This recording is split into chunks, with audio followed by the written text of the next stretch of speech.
Every morning at exactly 6 o'clock, a black sedan rolled past the same man digging through the same row of trash cans behind a downtown office tower. Rain or shine, winter or summer, he was always there before sunrise, wearing the same worn coat and carrying the same faded canvas bag. Thousands of people passed him every week. Not one of them stopped. To everyone else, he was invisible. Then one morning, the billionaire sitting in the back seat looked up from his phone and saw something he couldn't explain. The man wasn't searching for food. He was searching for one very specific piece of paper. Curiosity refused to let it go. Hours later, after tracking the stranger down, the billionaire asked to see what was inside the old canvas bag. At the very bottom, beneath scraps of cardboard and crushed bottles, lay a stack of documents that should never have existed. One glance was enough to make his blood run cold. If those papers were real, then the homeless man everyone had ignored wasn't a failure at all. He was the victim of a betrayal so devastating it had erased an entire life. Before that day was over, a truth buried for nearly 10 years would come back into the light. A powerful man would be exposed. A family would finally learn what really happened. And the billionaire would discover that the poorest-looking person he had ever met possessed something money could never buy. Stay with me until the end, because this story proves that losing everything is not always the greatest tragedy. Sometimes, the greatest tragedy is watching the world believe a lie while the truth waits quietly in plain sight. Before we go further into how all of this began, we want to know something from you. Before we dive deeper, let us know in the comments where you're watching from. We'd love to hear from you. And don't forget to hit that subscribe button so you never miss any of our upcoming videos. Now, let's go back to the beginning. To a cold Tuesday morning in a mid-sized American city where two men whose lives should have never crossed were about to collide in a parking garage neither of them would ever forget. His name was Richard Callahan, and by the time he turned 52, most people in the country would have recognized his face from a magazine cover or a business news segment. He had built a logistics and technology company from a single rented office above a laundromat into a corporation worth billions of dollars, one that employed thousands of people across dozens of cities. Richard was known for many things. He was known for being demanding. He was known for being blunt in meetings and impossible to read in negotiations. But most of all, he was known for arriving at his office earlier than anyone else, at an hour when the building was still dark and the security guards were still finishing their coffee. Richard had not always been the man in the backseat of a sedan. 25 years earlier, he had been a young man with more ambition than money, sleeping in his car some nights because he could not afford both rent and the parts he needed to keep his small delivery business running. He remembered those years more clearly than he remembered most of the years that came after, because those were the years that shaped him. He remembered the landlords who turned him away. He remembered the banks that laughed at his loan applications. And he remembered one man, an older accountant named Frank Doyle, who had looked at his terrible spreadsheets and instead of turning him away like everyone else, had sat down with him for 3 hours and shown him how to fix them for free. Frank Doyle never asked for anything in return. He simply told Richard one thing before he left that night, a sentence Richard had never forgotten. He said that somebody had done the same thing for him once, a long time ago, and that the only proper way to repay a favor like that was to do it again for somebody else when the time came. Richard had nodded politely that night, the way a young man nods at advice he does not yet understand. It would take him 25 years, a chance encounter in a parking garage, and a folder of scattered paperwork to finally understand exactly what Frank Doyle had meant. On the other side of this story was a man named Walter Reeves. 10 years before that Tuesday morning, Walter had been someone entirely different from the man digging through trash cans at dawn. He had walked across a stage in a cap and gown, one of only a handful of graduates that year to receive a master's degree in finance with honors from a respected state university. His mother had been in the audience that day, along with his younger sister, both of them crying the kind of tears that come from pure pride rather than sadness. Walter had every reason to believe that his life was about to become exactly what he had worked so hard for it to be. For the first few years after graduation, it seemed that way. Walter was hired by a well-regarded regional investment firm, the kind of company that recruiters described to nervous new graduates as a place where careers were built for decades, not years. He worked long hours without complaint, took on projects nobody else wanted, and built a reputation among his colleagues as someone who noticed details other people missed. He was promoted twice within his first 4 years. And by the time he turned 34, he had a modest but comfortable home, a car he had paid off early, and a level of respect from his coworkers that he had earned one careful decision at a time. It was during his 5th year at the firm that Walter noticed something in a set of internal documents that did not add up. At first, he assumed it was a simple accounting mistake, the kind of thing that happens in any large financial operation. He brought it to his supervisor quietly, expecting a thank you and a quick correction. Instead, he was told to let it go, that it was being handled by people above his level, and that his job was not to ask questions about numbers that were not his responsibility. Walter did what he had always done. He kept digging, not because he wanted trouble, but because the numbers still did not make sense to him, and Walter Reeves was not the kind of man who could simply look away from something that did not make sense. What Walter eventually uncovered was a pattern of misrepresented client statements, small enough on any single account to go unnoticed, but large enough across hundreds of accounts to amount to millions of dollars in the difference between what clients believed they had and what they actually had. He brought his findings, carefully documented and organized, to the firm's compliance department, believing that doing the right thing would be recognized as exactly that. Instead, within 3 months, Walter found himself quietly removed from his largest accounts. Within 6 months, he was let go entirely, with a severance agreement that came with a strict confidentiality clause and a warning delivered through a lawyer rather than a person. Walter did not stay silent. He reported what he had found to state regulators, providing documentation that eventually led to an investigation into the firm's practices. He believed, the way most people believe when they do the right thing, that being right would be enough to protect him. It was not. The firm settled quietly with regulators, admitting no wrongdoing, paying a fine that barely dented its profits, and in the process, made certain that Walter Reeves would never again be hired within that industry in that city. Word travels quickly in financial circles, and the word that traveled about Walter was not that he had exposed something wrong. The word was that he could not be trusted, that he had caused trouble, and that hiring him would be a risk no firm wanted to take.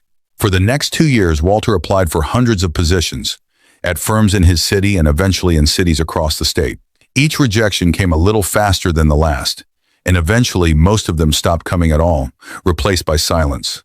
His savings, modest but carefully built, disappeared first into his mortgage, then into his car payments, then into groceries.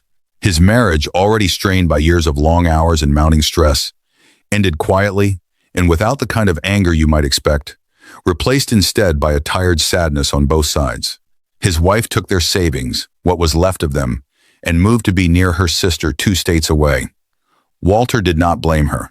He understood, in the way exhausted people understand things, that she had simply run out of the hope required to keep waiting for things to get better. By the time Walter lost his house, he had already stopped telling people about his master's degree. It had started to feel less like an accomplishment and more like an accusation, a reminder of a version of his life that no longer matched the one he was living. He moved into a small rented room above a hardware store, took whatever work he could find, and eventually discovered that collecting aluminum cans and recyclable bottles before dawn, when the streets were empty and nobody was watching, was quiet, honest work that asked nothing of him except effort. Nobody in that world cared what degree he held or what firm he used to work for. They only cared whether he showed up, and Walter Reeves always showed up. It was during one of those early mornings, moving methodically from can to can behind the very tower where his old industry still operated in glass offices above him, that Walter first crossed paths with Richard Callahan. Richard's company was headquartered just 2 blocks from where Walter had once worked, in an entirely different building for an entirely different firm, though Richard did not know that yet. All Richard knew, on the mornings his driver passed that same corner, was that there was a man there, always the same man, always working with the same careful, methodical focus that Richard recognized from somewhere he could not quite place. For weeks, Richard did not think much of it. He was, by his own admission, a man who moved through his mornings on autopilot, replying to emails before his car had even left his driveway, reviewing reports before his coffee had cooled. But there was something about the man's posture, the way he folded each can before placing it in his bag, the way he checked his surroundings, not out of nervousness, but out of habit, that eventually caught Richard's attention in a way he could not explain. It was the kind of attention to detail Richard had spent his entire career training himself to notice in other people, because it was usually the sign of someone who had once been very good at something. The morning that changed everything began the same way every other morning had begun. Richard's driver pulled into the parking garage attached to his office tower, and as Richard stepped out of the car with an armful of folders he had been reviewing on the drive, one of them slipped from his hands, scattering pages across the concrete just as a cold wind moved through the garage. Richard, irritated and already thinking about his first meeting of the day, bent down to gather them quickly.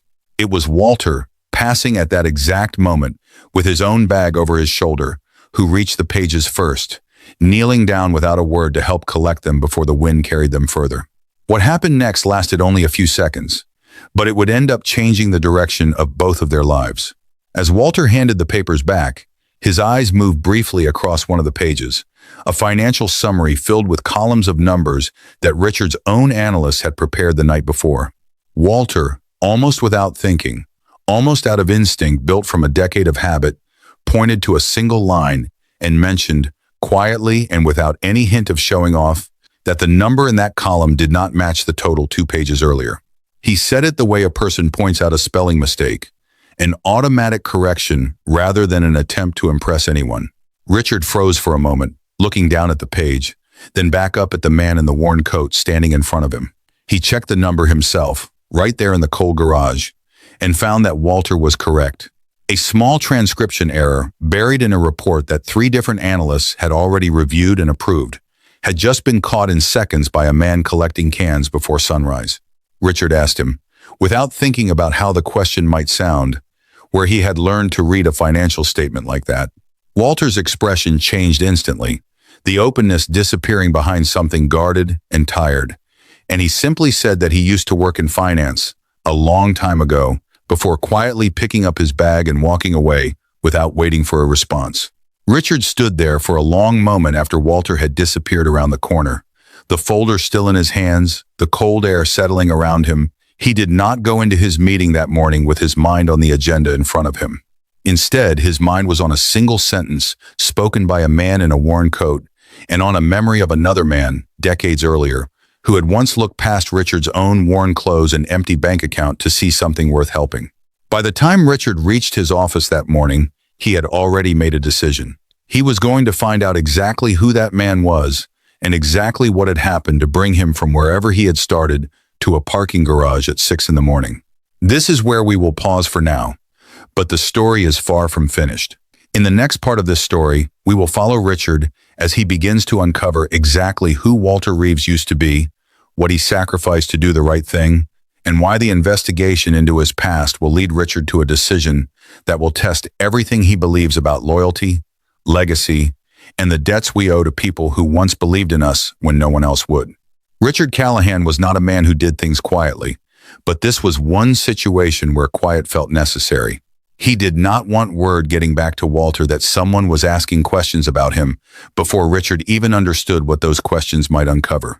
So instead of sending someone from his own company, Richard made a call to an old friend, a retired private investigator named Sam Whitfield, who had helped him with quiet, sensitive matters before, and who understood the difference between curiosity and respect. Richard gave him only a first name, a rough description, and the corner where Walter could be found most mornings before 6. He asked Sam to find out who this man used to be, and to do it in a way that would not embarrass him if the answer turned out to be nothing at all. It took Sam less than a week to bring back a folder of his own, considerably thicker than the one Richard had dropped in the parking garage. Richard sat at his desk that Friday evening, long after his employees had gone home, and read through the contents slowly, the same way he read through anything that mattered to him. The first pages confirmed what Walter had let slip without meaning to. Walter Reeves held a master's degree in finance, graduated with honors, and had spent nearly a decade working at a respected investment firm, 2 blocks from where Richard's own company now stood. For a moment, Richard wondered if this was simply a story of a man who had fallen on hard times, the kind of story that happens to good people through no particular fault of their own. The deeper he read, the clearer it became that this was something else entirely. Sam's research included copies of public regulatory filings, records that were a matter of public record, but that almost nobody ever thought to look for. Buried in the language of a settlement agreement from nearly a decade earlier was a reference to an internal complaint filed by an employee, later identified through cross-reference court documents as Walter Reeves, alleging that the firm had misrepresented client account balances across hundreds of accounts. The firm had settled with regulators without admitting fault, paying a fine that Richard, with his own understanding of corporate finance, recognized immediately as a number small enough to be treated as a cost of doing business rather than a genuine consequence. Walter had been let go from the firm less than 4 months after filing that complaint. Richard leaned back in his chair, the folder resting on his desk, and felt something he had not felt in a long time in relation to his own industry, a quiet, uncomfortable sense of recognition. He knew exactly how firms like that operated when someone inside them found something they were not supposed to find.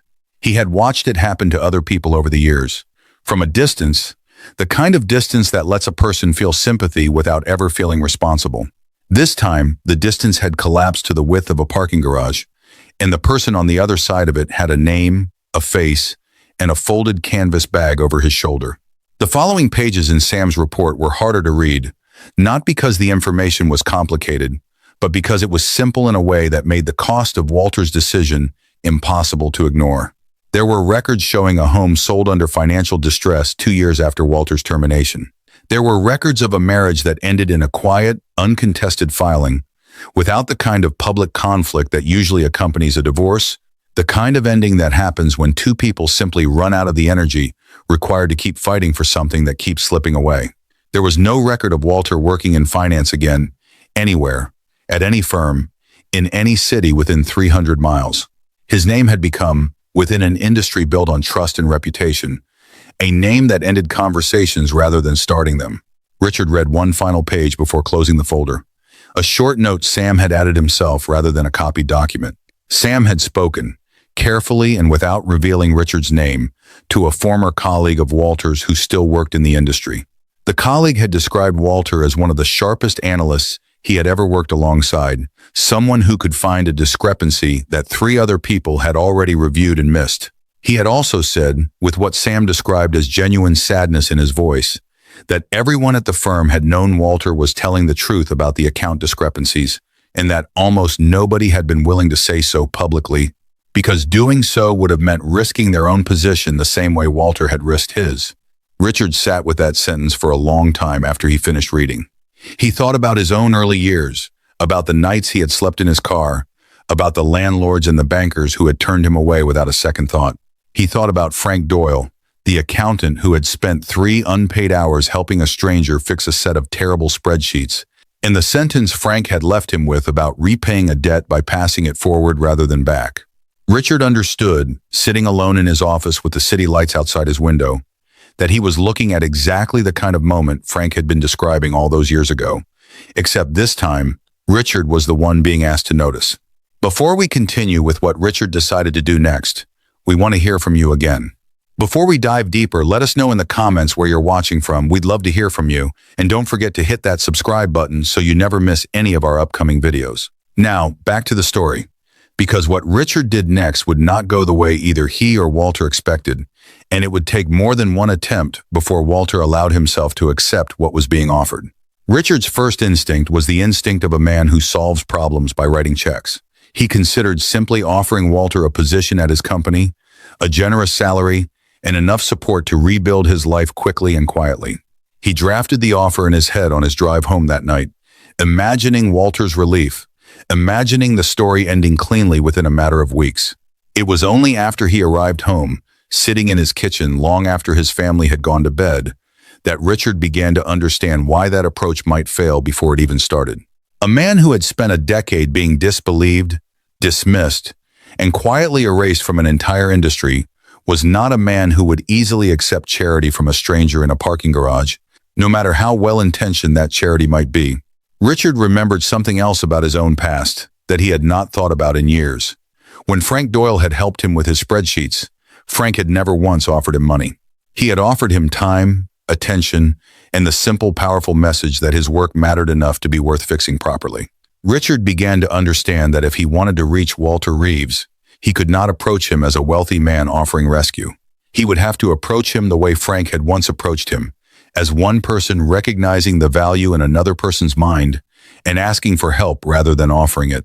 The next morning, Richard arrived at the office earlier than usual, standing near the same corner where his driver normally passed without stopping.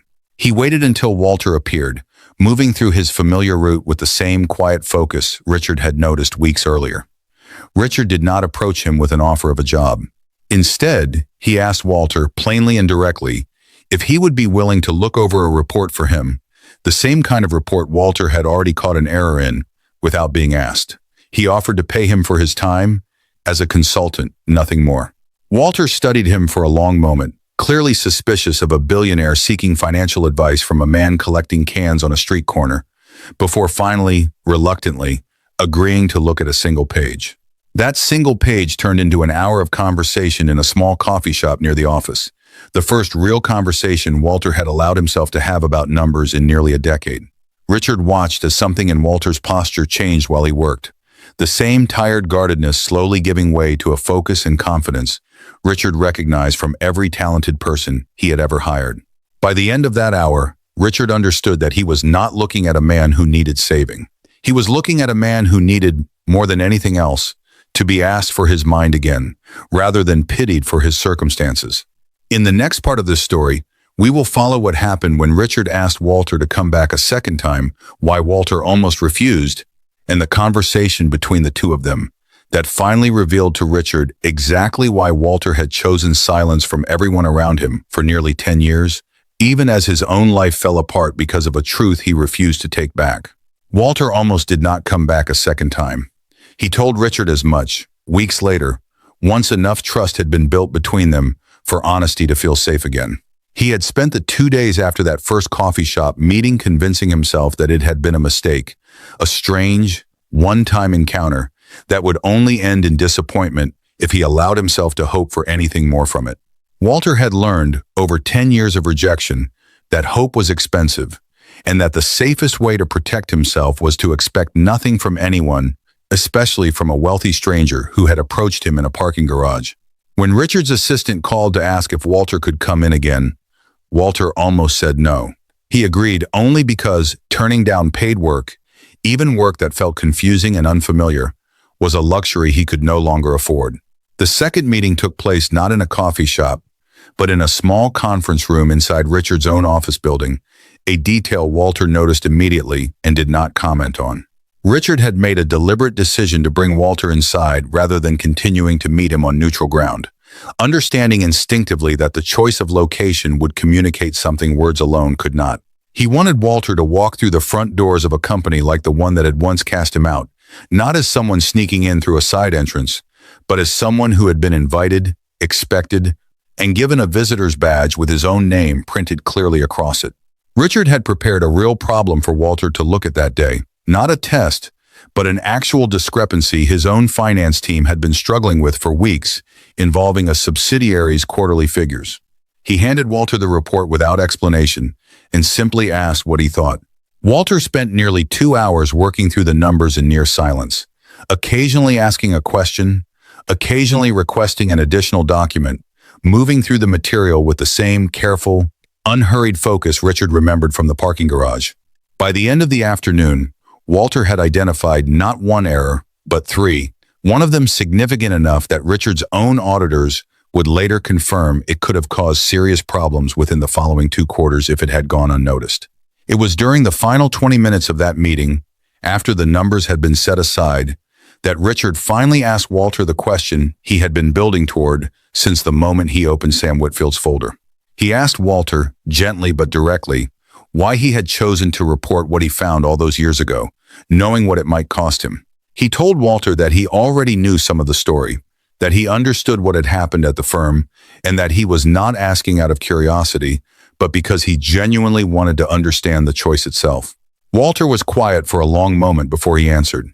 He explained that when he first noticed the discrepancies in those client accounts, his instinct had not been to think about his career or his safety at all. His first thought had been about the people whose names were attached to those numbers. Ordinary people who had trusted a firm with their retirement savings, their children's education funds, the kind of money that represents decades of careful sacrifice rather than simple wealth. Walter said that once he understood what those numbers actually meant for those people, staying silent stopped being a real option in his mind, regardless of what it might cost him personally. He said it without any trace of self-pity, the way a person describes a fact rather than a grievance. Richard sat with that answer for a long moment, and then he told Walter something he had not told anyone in years, not even most of the people closest to him. He told Walter about a young man he had once been, sleeping in his car, unable to secure a loan, convinced that his small business was going to collapse before it ever had a real chance to succeed. He told Walter about an accountant named Frank Doyle, who had sat with him for 3 unpaid hours one evening, fixing spreadsheets that no bank would have taken seriously otherwise, and who had refused any payment for his time. He told Walter what Frank had said to him that night, about how the only proper way to repay a debt like that was to pass it forward to someone else when the moment eventually came. Walter's expression changed as he listened, something shifting behind his eyes that Richard did not fully understand until Walter spoke again. Walter asked, quietly, what Frank Doyle had looked like, and Richard described him, an older man, careful and unhurried, with a particular habit of tapping his pen twice against a desk before he spoke. Walter sat back in his chair, visibly shaken, and told Richard that Frank Doyle had been his mother's older brother, a man Walter had not seen in over 15 years, after a falling out in the family that neither side had ever fully repaired, a man who had died 6 years earlier, without Walter ever having the chance to make things right between them. The silence that followed lasted almost a full minute, both men sitting with the strange, quiet weight of a coincidence that felt like far more than coincidence. Richard finally said, in a voice quieter than his usual tone, that he now understood exactly why he had felt compelled to stop and ask Walter a single question in a cold parking garage weeks earlier, rather than simply walking past him the way he had for years. He said that he did not fully believe in fate, but that he believed in debts, and that somewhere along the way, without either of them realizing it, an old debt between two families had finally found its way back to being repaid. Before we get into what happened after that conversation, let us hear from you. Before we dive deeper, let us know in the comments where you're watching from. We'd love to hear from you, and don't forget to hit that subscribe button so you never miss any of our upcoming videos. Now, back to the story. Because the revelation about Frank Doyle was only the beginning of what would happen between these two men over the following months, and it would take more than a shared connection to fully rebuild what a decade of silence had taken away from Walter Reeves. In the weeks that followed, Richard offered Walter a formal position within his company, not as an act of charity, but as the head of a small internal review team responsible for catching exactly the kind of discrepancies Walter had spent his career learning to notice. Walter accepted, though not immediately, and not without conditions of his own. He insisted on being hired based on a trial period, evaluated purely on the quality of his work rather than the story surrounding his hiring. He did not want to be known within the company as the man Richard Callahan had found collecting cans. He wanted to be known, once again, simply as someone whose work could be trusted. Richard agreed to every condition without hesitation, understanding that respecting Walter's terms mattered more than moving quickly. What neither man discussed publicly, at least not at first, was the quiet arrangement Richard made regarding Walter's original firm and the industry that had blacklisted him. Richard began making calls of his own, not threats, but conversations between people who understood the value of a functioning reputation, reminding certain individuals within the industry that the man they had quietly erased had just caught an error that could have cost a major corporation millions of dollars within a single afternoon. Word, which had once traveled quickly to destroy Walter's reputation, began, slowly and carefully, to travel in the opposite direction. In the next part of this story, we will follow Walter's first months back in the working world, the resistance he faced from people who remembered the old rumors about him, and the moment everything came full circle when Walter was asked to stand in front of an audience and explain, for the first time in 10 years, exactly what had happened to him and why he had never once regretted the choice he made. The first few months of Walter's return to the working world were not the easy, triumphant comeback that people often imagine when they hear a story like this one. Some of his new colleagues had heard whispered versions of his history, secondhand accounts of a man who had once caused trouble at a firm across town, and a few of them treated him with a quiet, polite distance that Walter recognized immediately, having lived on the receiving end of that particular distance for nearly a decade. He did not argue with anyone about his past. He simply continued showing up early, working carefully, and letting his findings speak for him the same way they always had, long before anyone had ever tried to silence them. Richard noticed the tension among some of his staff, but he made a deliberate choice not to intervene directly, believing, correctly, that Walter did not want to be defended. He wanted to be judged fairly, on his own work, and nothing else. Slowly, over the following weeks, that is exactly what began to happen. Walter's review team caught a second serious discrepancy in a supplier contract that had gone unnoticed for over a year, saving the company a significant sum of money before the error could compound further. Word of that catch spread through the company far faster than any rumor about his past ever had, and the quiet distance some employees had kept from him began, gradually, to close. 6 months after that cold morning in the parking garage, Richard was invited to speak at an industry conference focused on corporate transparency and ethics, a topic he had never felt entirely comfortable discussing publicly, given how much of his own success had been built through sheer aggressive ambition rather than careful principle. Instead of giving the polished, forgettable speech his communications team had prepared for him, Richard made a decision that surprised almost everyone in the room, including Walter himself. He asked Walter to join him on stage, not as an employee being showcased, but as a co-presenter, someone with first-hand knowledge of exactly what happens when an industry punishes honesty instead of protecting it. Walter had never planned to speak publicly about what happened to him. For 10 years, he had told almost no one the full story, not out of shame for what he had done, but out of exhaustion from having explained it so many times to people who had already made up their minds about him before he opened his mouth. Standing in front of that audience, however, surrounded by people whose careers depended on decisions about transparency and risk, Walter found himself telling the entire story clearly and calmly, from the discrepancies he first noticed in those client accounts, to the quiet dismissal from his job, to the years that followed collecting cans before dawn simply to survive. He told the audience that he had never once regretted the decision to report what he found, even during the years when that decision cost him his marriage, his home, and nearly a decade of his career. He said that the hardest part had never been the poverty or the rejection. The hardest part had been watching an entire industry decide, collectively and almost silently, that protecting a firm's reputation mattered more than protecting the people whose money that firm had been trusted to manage. He said that he hoped his story would remind anyone in that room who ever found themselves in a similar position that doing the right thing rarely feels rewarding in the moment it happens, and that reward, if it ever comes at all, sometimes takes far longer to arrive than anyone would choose. By the time Walter finished speaking, the room was almost entirely silent, the kind of silence that comes not from discomfort, but from genuine reflection. Richard stood beside him and told the audience plainly that Walter Reeves was, without question, one of the most capable analysts he had ever worked with in his entire career, and that his own company was fortunate to have him. He then told the story of Frank Doyle, of the 3 unpaid hours that had once saved his own struggling business, and of the strange, quiet way that a debt owed to one man had eventually found its way back through his own nephew, in a parking garage neither of them had expected to matter at all. In the months that followed that conference, Walter's story spread well beyond the room where he had first told it. Other firms, some of them competitors of Walter's original employer, reached out with interest in hiring analysts who had experience identifying exactly the kind of discrepancies Walter had once been punished for finding. Walter chose to stay where he was, telling Richard privately that he had already spent enough years chasing stability somewhere else, and that he had finally found it in a place that valued him for the same qualities that had once cost him everything. Walter did not stop collecting cans immediately after being hired, a detail that surprised nearly everyone who came to know his story afterward. For almost 4 months, he continued waking before dawn to walk his old route, folding each can carefully into his bag before heading into the office a few hours later, in a suit rather than a worn coat.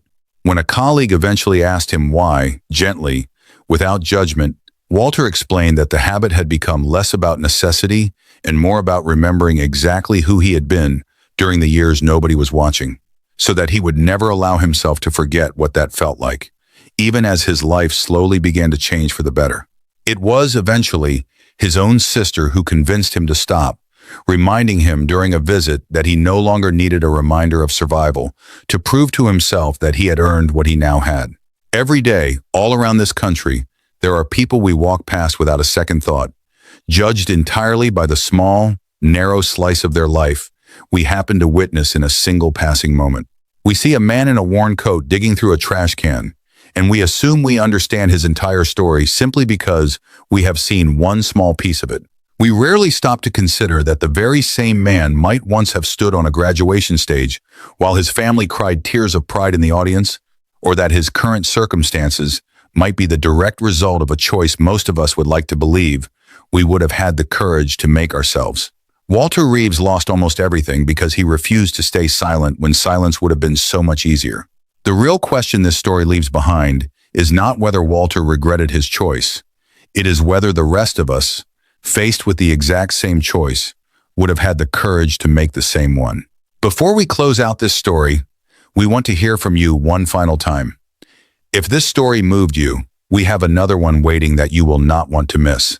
Thank you for staying with us through this one from beginning to end, and we will see you in the next story.